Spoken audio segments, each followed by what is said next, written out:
Welcome back to Crafting for Profit Live. Today's episode, we're diving into the must have digital tools that we use to run our craft businesses like a pro, and we want you to use them as well. So, we're pulling back the curtains on things we use from designing to selling to marketing to accounting, everything in between, everything that we use digitally to help our businesses. We are going to drop those recommendations for you today. Today is just an episode between me and Angie. We don't have a guest today, but of course, you are always here with us, which we love. So, whether you're just starting or if you're scaling your business, these tools will help you work smarter, not harder. We did pre record this episode, but we are chatting along with you in the live chat on YouTube. So if you have questions while we're live, feel free to ask those there. If we're not live on YouTube, you can drop down the comment section. Or if you are on a podcasting platform, feel free to grab that form that is in the podcast notes. Fill that form out with questions about this episode or questions in general that you have. And we might do a future episode on those. All right. So, this is just kind of rapid fire, us going through our favorite tools, our digital tools. So, we've tried to kind of break these up by category.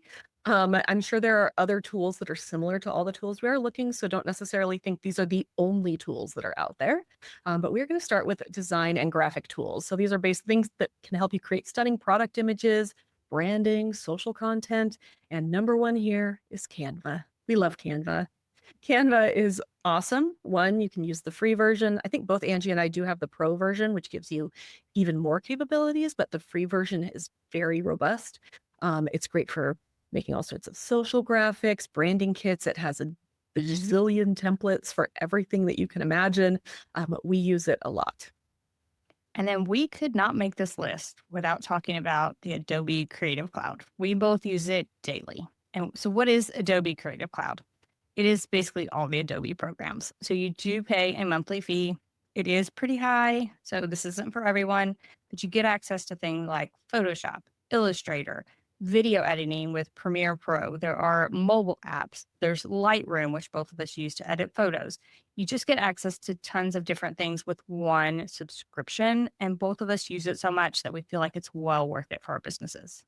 Every time I go in to like have my computer checked, they're like, "Oh, you use the Adobe programs." And then I have them all open and they're like, "No wonder your computer's running a little slow." But it's because I use Adobe Acrobat, Illustrator, InDesign, Lightroom, Photoshop, Premiere. I'm just constantly in these Adobe programs. They aren't necessarily for beginners, but if you really want some robust capabilities, this is probably a good place to start. On the beginner front, if you want to edit photos, a great option is to use your phone. And a couple apps that both of us use. I personally use Snapseed a lot if I want to edit my photos just on the go on my phone. Canva also has a great app, and I feel like they're getting better. They're upping their app game all the time. So I'm using that more and more as well. And then Adobe Lightroom, if you have that subscription, they have an app that you can use on your phone as well. Adobe Lightroom is actually free. Oh, is it? It's free. You don't need the subscription. It is amazing. One of the reasons I really like Adobe Lightroom is because they have this syncing feature. So let's say you took 10 product photos and you edit one of them, you get it perfect. You can then sync those edits to all of your other photos, which means that you don't have to edit each individual photo. You can just edit one. And if they're all taken within the same lighting conditions and they're all similar, you just throw those edits on everything. And then if one doesn't look quite right, you can go in and, tinker with the edits a little bit. But yeah, I'm a huge Lightroom fan. I almost never go into Photoshop, even if I'm on the desktop program, because Lightroom really does work really, really well for people like us who are just taking product photos or, project photos, those sorts of things, because we don't need to like do a lot of small edits where we're like changing a bird's beak to some other beak, it's just like crazy stuff like that people who use Photoshop in detail really use. Lightroom works really, really well for people like us. And I think you can get it for just $10 a month if you don't want the entire Adobe cloud. And something I use on Lightroom and on the desktop, and I don't know if I've ever checked the app, but I do use presets a lot. So you can set up a preset or you can purchase presets, which is my favorite. So you could purchase presets from someone that's already made them on Etsy is where I generally get them.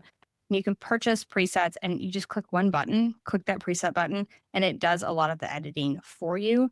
And then, like you said, you can kind of tweak it and then sync all the photos that you took at one time. Yeah, I love it. You can use them in the app. So yeah, huge fan of Lightroom. All right, next up we have video and content editing. So similar to photos, this is for creating marketing videos, tutorials, product reels, those sorts of things. If you're on your phone, which most of us are, Angie and I do have more advanced video equipment for things like YouTube. But even that, you can record on your phone. There are a bunch of different apps that we like. For me, I use CapCut. I use it both for just doing easy editing, but then they also have templates and that sort of thing for funny stuff. So I end up being in CapCut a lot. iMovie is another one. Both Angie and I have used Adobe Rush, which is another free app. InShot is another one. Basically, this is all just easy editing on your phone. Yes, you're going to go in there and be like, what am I doing? But just play around, just be like, okay, how do I cut a clip so I can cut out this point where I said something wrong? And how do I brighten it? And then how do I add music? Those sorts of things. You can also just use the Instagram native editing. The thing I don't love about that one is it makes it really hard to get that, into another program. So if I'm editing in Adobe Rush, I can upload it to YouTube Shorts, Instagram, TikTok, Facebook without it having any kind of logos or anything like that. So while you can use the native Instagram app or the native TikTok app, I just really prefer to use an outside editor. And when I'm on my computer, I'm generally using Adobe Premiere Pro.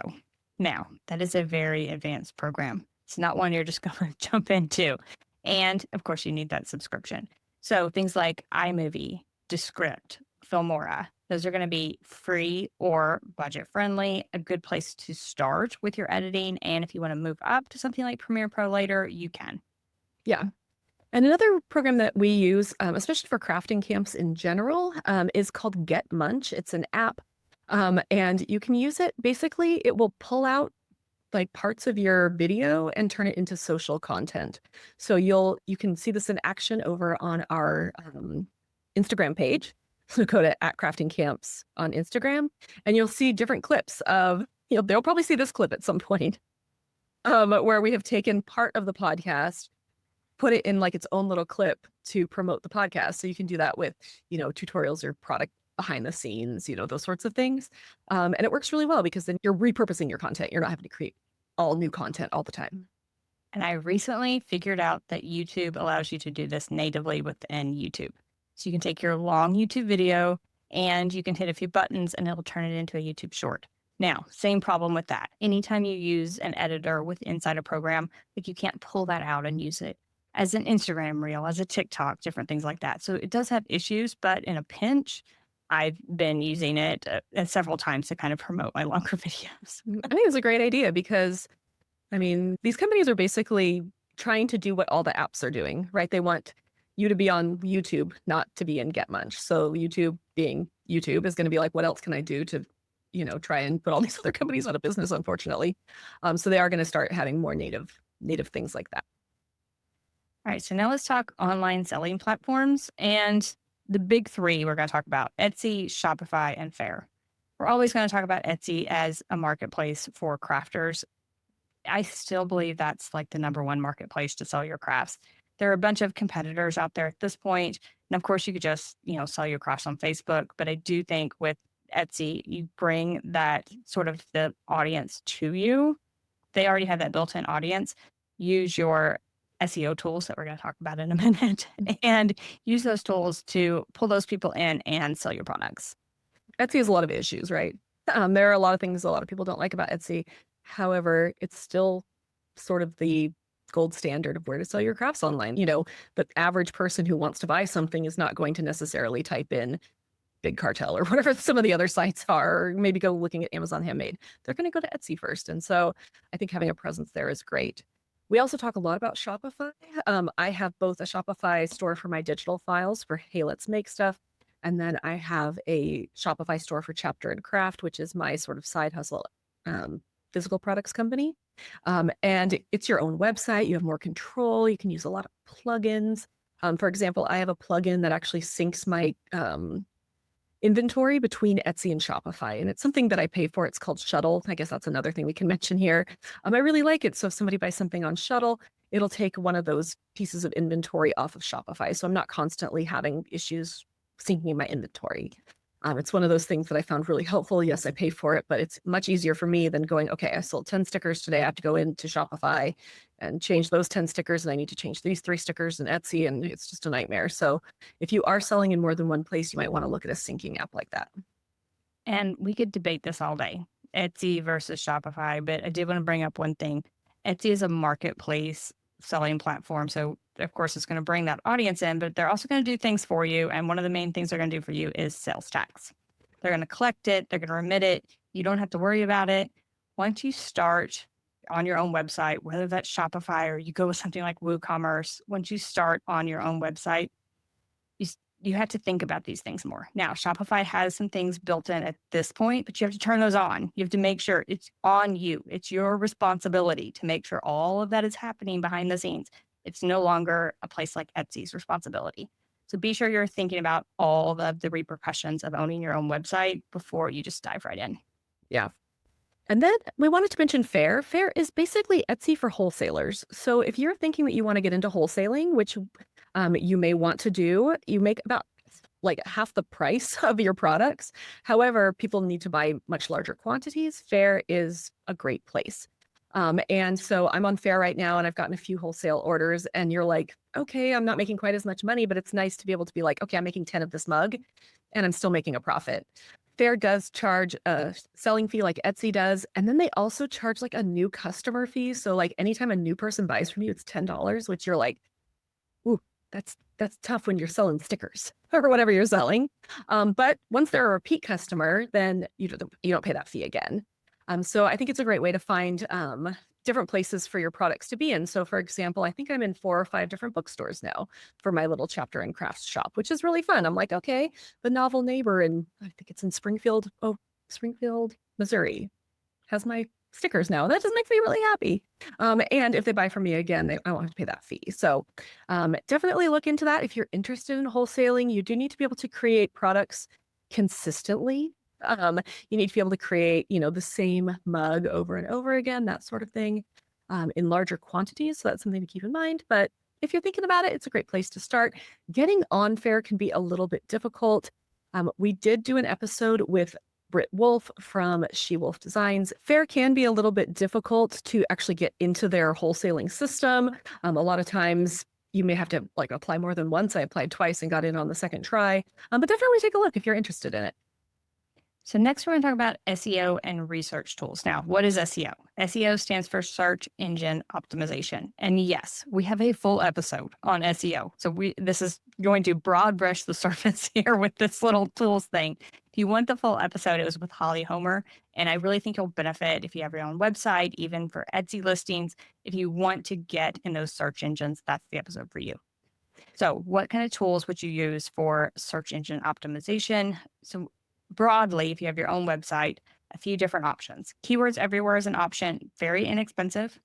KW Finder would be like the next step up, a little more expensive.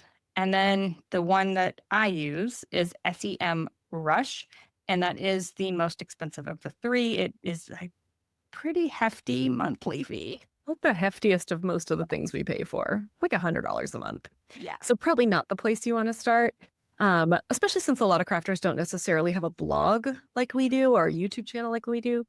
But if you are looking for more listing type keywords, there are quite a few options out there. I use Everbee for Etsy. I have found this really helpful. It gives you a lot of stats on different listings on Etsy, how your own Etsy stats are doing, how other people's stats are doing. Obviously we're not copying other people, but if you're like, oh, this category of things is selling really well, I'm going to do my own take on it, that sort of thing. Everbee is paid, but I have found it definitely worth the price, and it's not $100 a month. And then one thing that we didn't do in our outline here, but a free tool is Google Trends. You can get tons of different trend data. It doesn't necessarily tell you like the exact keyword and the volume and the data you're going to get with some of these paid tools.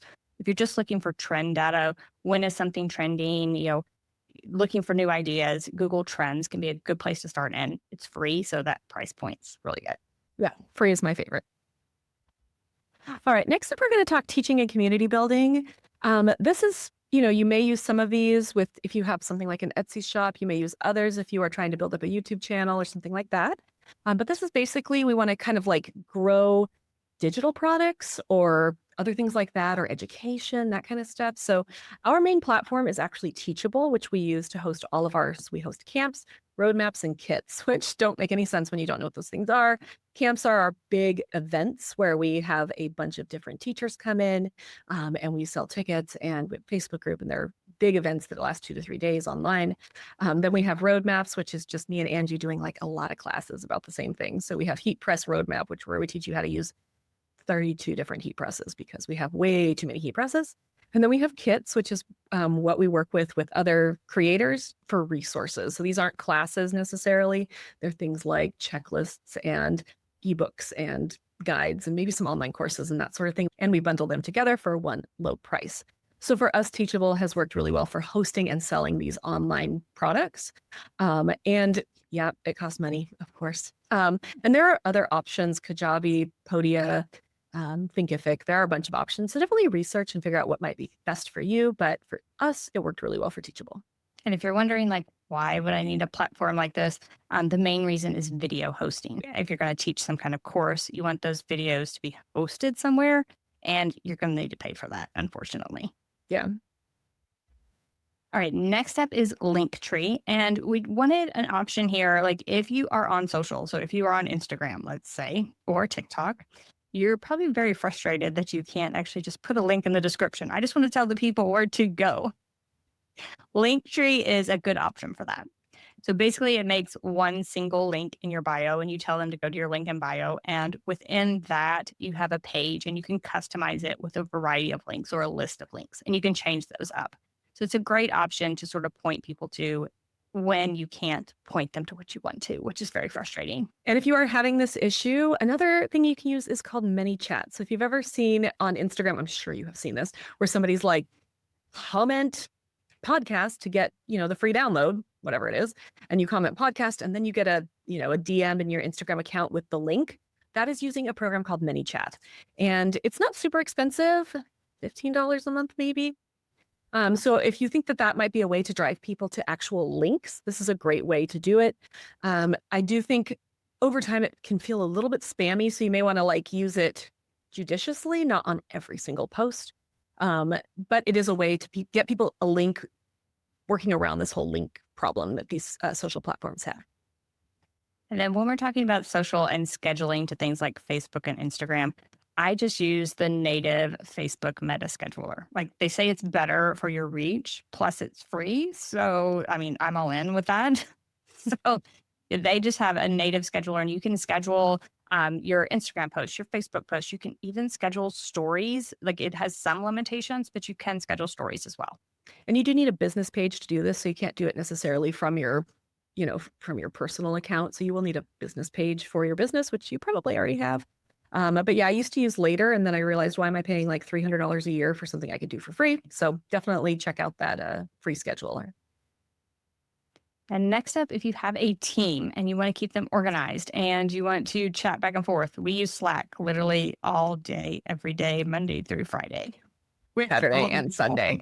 It's literally all the time. So Slack is basically just a messaging app, but it's just your team that's in there. And you can have like different threads. So you can sort of organize the conversation instead of just one long conversation that it would end up being just a gobbled mess. So you can sort of comment within the thread. So it sort of keeps it organized where you can look back on it.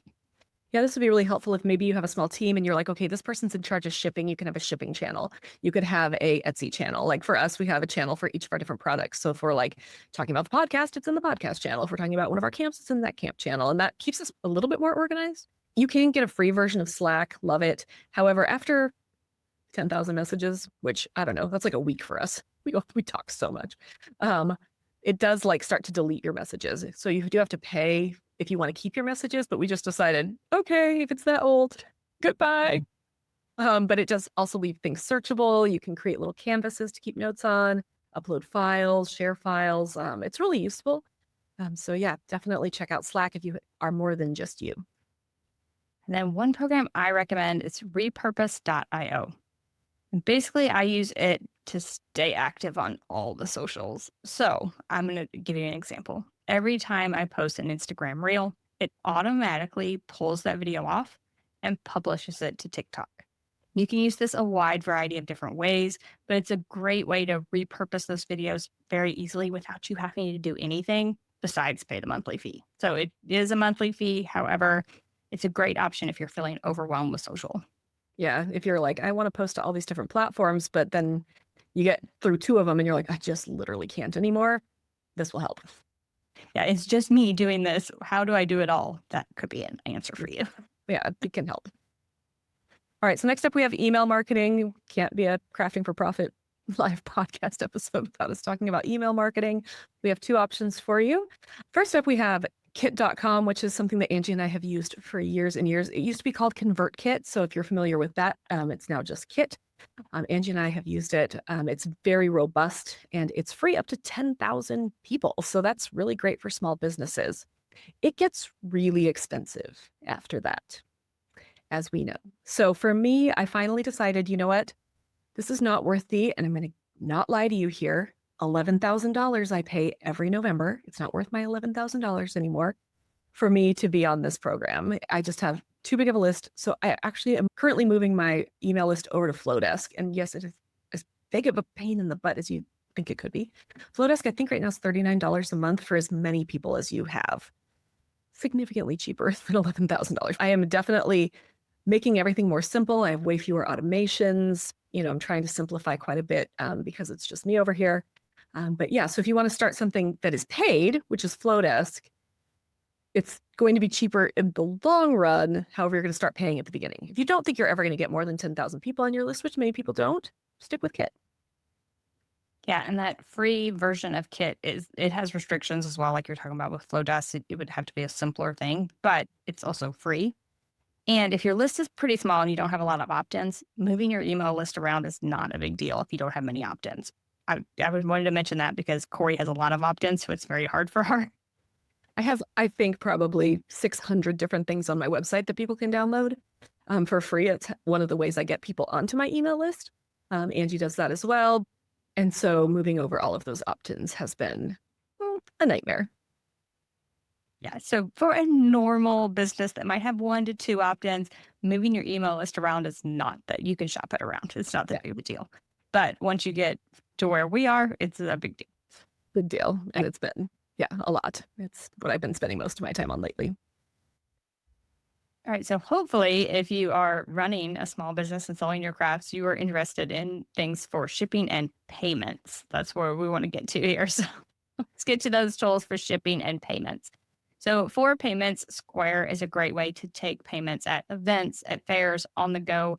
And basically, they take a percentage of whatever the transaction is. And I believe you can even get the little Square thing. Like you can use just your phone, but you can also get like a little thing to attach to your phone, right? Yeah. So I have found that I don't actually use my little brick. I bought the brick for like $40 and I don't use it. I just use my phone because it has tap. I can actually tap on my phone. So I can plug in the price. I have all my inventory synced from Etsy. You can do that. So everything syncs in and then I can sell at a craft fair. And I just have people tap on my phone. If they don't have tap, I can just enter it manually. I don't have like a card slider anymore. I just feel like it's so much easier than also having I'm like, why do I need both? I'm just to tap my phone. Look, it's pretty. It's like making sparkles. Tap somebody tap. And then we both go together like, ooh, technology, And so I feel like Square has been definitely the thing that has worked best for me at craft fairs. You'll pay the fees when you actually make transactions. You can sync Etsy and Square so that your Square payments go through Etsy. And you will pay that 20-cent listing fee on everything, but your Etsy sales will go up. So let's say I sold 200 things at a weekend craft fair. I will have 200 more sales on Etsy. And yes, I will have paid fees on all of those. So this is like something, do I want to pay that 20-cent fee to make my Etsy shop look even better, right? And so for now, as I'm building up my Etsy shop, I'm like, yeah, I think I'm going to pay that fee for now, just so that I can kind of get to that point where I have I think I'm about 3,000 sales on Etsy. I think maybe once I hit 10,000 sales, I'll be like, okay, I don't need to boost my sales on Etsy by running my Square sales through Etsy. But for now, I think it's good because it shows, hey, this is an active shop and they're making a lot of sales and they are probably trustworthy and they're getting a lot of these 5-star reviews and that sort of thing versus making all my sales on the weekend and Etsy having no idea what I'm doing. So I really like that feature.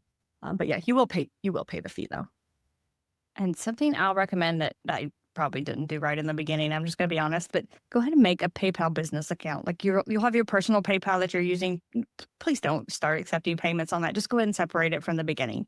So you can open a PayPal business account very easily. You can even get like a business debit card to pull money out of there and use it as like an expense account for your business or whatever. So I would just recommend doing that for any places where you're going to accept payments, is going ahead and starting a separate account and having it as a business.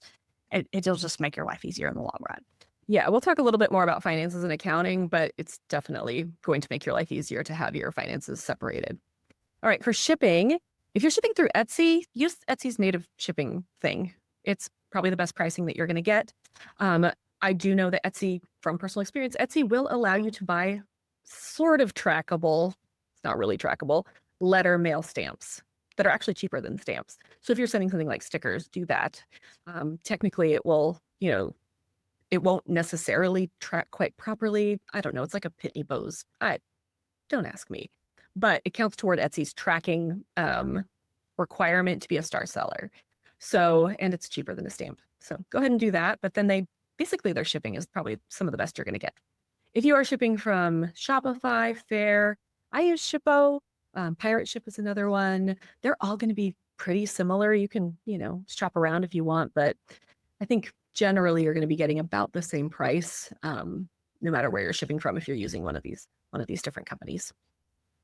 Next up is one of our favorite topics, is organization tools. The first thing we're going to talk about is some kind of calendar. So you want to plan your launches, your content that you're going to post on social, the craft fairs that you're going to attend. Google Calendar is a free and easy way to do that. Now, as your business grows, you may find that those free tools, you sort of outgrow them. You need something a little more robust. You need something where you can add team members. And both Corey and I use a program called Trello, and that is a more advanced, basically calendar and task list situation that you can do. And it is more advanced. You can do assignments and, list of things, checklists. There's a very robust program when you get down to it. But do you need that in the beginning? Probably not. As your business grows, if you're very frustrated with Google Calendar, it might be something to check out. Yeah. And as a business, we use Google Docs a lot, all the time. We use it for sharing files. So whether it's, tracking documents, standard operating procedures, contracts, we have a lot of reasons for our business that we would need Google Docs, checklists. All sorts of stuff. Google Docs is free, so why wouldn't we use it? We love it. And Slack could definitely go in this section as well, as far as organizing your team. We mentioned it before, as far as that's how we communicate with our team, but keeping your team organized might fall into this section, and Slack's a great way to do that. All right, now on to everybody's favorite topic, and by favorite, I mean least favorite, finances and accounting. We only like finances when it's money coming in. But of course, money needs to go out in our small businesses, so there are lots of ways to track income, expenses, profitability, set pricing. All of these things kind of fall under this category. One thing we wanted to talk about first is actually a product that our friend Courtney sells. She sells this great thing called the Crafty Profit Projector, and it's basically a pricing calculator. You put in all of the different things you need to make a product, and it gives you the price for the product, and then you can add in your own time, and it helps you realistically set your pricing. It is awesome. I use it all the time in my small business. We had Courtney on the podcast actually talking about sublimation crafting, which is not about her pricing projector at all. However, she's amazing and this tool is amazing. So we definitely wanted to mention it here. And then on to everyone's favorite topic is accounting. So a couple of different options for you. Wave is a great option. It's free. So our favorite price, and it works really well. It's a very simple accounting program. So if you're like, where do I start? And these things seem so confusing, Wave is definitely the place to start. Now, as you get more advanced, you'll probably hear about QuickBooks a lot. That's what Corey and I both use at this point. It's a more advanced program, lots of automations, and there's a monthly fee. We're going to say that a million times in this episode, but there is a monthly fee with QuickBooks. You can definitely start with Wave, and you can always move your transactions over at a later date. Wave is a great place to start, in my opinion. I used it for a very long time, and it's so user-friendly. The one thing I will mention about Wave is a couple of years ago, they stopped importing PayPal transactions. They just don't do it automatically. So once a month, if you're using Wave, you'll need to export your PayPal transactions and upload them to Wave. It's not difficult. It's just an extra step. QuickBooks does pull in those PayPal transactions. So, one or the other, but it's just something to be aware of, especially if you're using PayPal a lot for selling. All right. Now I'm going to talk about my bank. I love my bank. Who loves their bank, right? It seems like such a silly thing to love. For 2 years now, I've used Relay Bank. Relay Bank is based on the Profit First method of accounting. There is a whole book about Profit First. I feel like, honestly, we should do an episode about this because I have never in my life been able to keep up with my accounting and finances as well as I have since I got Relay Bank. And Relay Bank is not paying me to say this. I just really love this bank. Basically, you can create different pockets within your bank, and they all have a separate bank account. So I have payroll, expenses, retirement. There's other ones. I can't remember what they all are right now, but I think I have like 8 different pockets where my money goes, and it's automatically transferred into those pockets based on percentages twice a month. So basically, owner draw gets this much and profit gets this much. And but the thing is something's always going into that profit account. So I'm always making sure that I don't touch that money for the business. That profit account is basically either for me to do something personally, or it is for me to make an investment back into my business. It's not for me to pay the bills. That money is first profit, and it needs to go to something fun. And so having it kind of broken out into all of these sections has made it so much easier for me to be like, okay, I have this much in my operating expenses and it keep running low. I need to cut some operating expenses. I have this much in payroll, but I'm just not making the bills. Maybe I need to have somebody take down their hours, those sorts of things. I freaking love this bank, and I freaking love the Profit First method of accounting. And so I think I'm going to schedule a podcast episode where mostly I chat about it and Angie smiles and stares And at I'm me. just not along. I can ask the questions and you can respond, but Perfect. So I'll be you. I'll be the podcast guest. Yeah. I just want to mention right here that everyone should take this section seriously from the beginning of setting up your business. You will be so much more thankful if you just start keeping up with your finances early. And I'm saying that as a person that didn't do it correctly. Same. I mean, it can be such a disaster, guys. And crafty people do not tend to be accounting people, right? There's a reason why we are creative and we're like, whatever. But when it comes to our finances, and that can get you in trouble really, really quick. So, and it has gotten us both in trouble, I think, in the past. And now we're both better at it, but still does not come naturally to either of us. Yeah. So set up your business bank account, set up all of your accounts, set up your accounting method, whichever one you choose. Just set it up at the very beginning. Keep everything separate. You'll be so much more thankful. No matter if you don't even continue the business, you'll be like, I am glad I kept that separate. Yes, you really will, because it's just a pain in the butt when it's all together. All right, so we're going to do a little bonus here, which is basically us talking about ChatGPT. This is how to use AI. We know there are a lot of ethical considerations when it comes to AI. There are environmental concerns. There are intellectual property concerns. For me, I don't use it a ton. I do use it. A lot of times I will feed my own content into it and have it work with my own content, which makes me feel better that it's not stealing as much from other people. But if I'm like, okay, I just need help writing this email or getting an outline for something, I don't use it generally for content that is a lot forward facing for people. I use it a lot for sort of brainstorming and writing outlines, idea generation a little bit if I can't seem to get somewhere on my own. I am honestly trying to use it less and less just because of the environmental concerns for me personally. Everybody can make their own choices about this. It just costs a lot of energy to keep these big computers cool, which requires a lot of water to cool those systems. So, you have to kind of just figure it out for yourself, because we're all going to have different ways we feel about different ethical quandaries in the world. There is no perfect way to live. We're always going to be consuming. We're always going to be, making these choices. So just make it for yourself, figure out what works. I wouldn't necessarily use it to run your entire business, because after a while it starts to sound like a robot and you want to be authentic. So make sure you're not using it necessarily just for everything that you do. Yeah, I would definitely say I use it more if I don't know how to phrase something.